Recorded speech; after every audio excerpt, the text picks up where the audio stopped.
नगर परिषद व नगरपंचायत निवडणुका काबीज करण्यासाठी सर्वच पक्षांतर्फे आता कंबर कसण्यात आल्याचे दिसून येत आहे।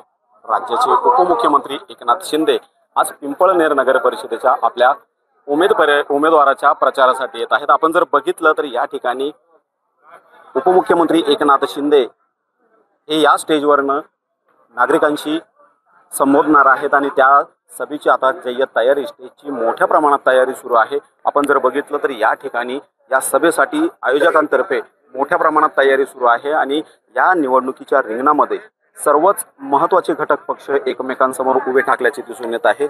महत्त्वाचे म्हणजे महायुतीतील तीनही घटक पक्ष एकमेकांसमोरच उभे ठाकलेले आहेत आणि महाविकास आघाडीतर्फे आता कुठेतरी सावध भूमिका घेतल्याचे दिसून येत आहे। कारण महाविकास आघाडीतर्फे फक्त काँग्रेसचा उमेदवार देण्यात आलेला आहे, परंतु आता उपमुख्यमंत्री एकनाथ शिंदे या सभेदरम्यान काय संबोधणार हे तितकंच महत्त्वाचं ठरणार आहे। पिंपळनेरहून भूषण आहिरे, साम टीव्ही न्यूज। देश विदेशातील प्रत्येक घडामोडींचे लाईव्ह अपडेट मिळवण्यासाठी आता साम टीव्हीच्या सर्व सोशल मीडिया प्लॅटफॉर्मला लाईक, फॉलो आणि सबस्क्राईब करा। तसंच सर्व नोटिफिकेशनसाठी बेल आयकॉन प्रेस करायला विसरू नका।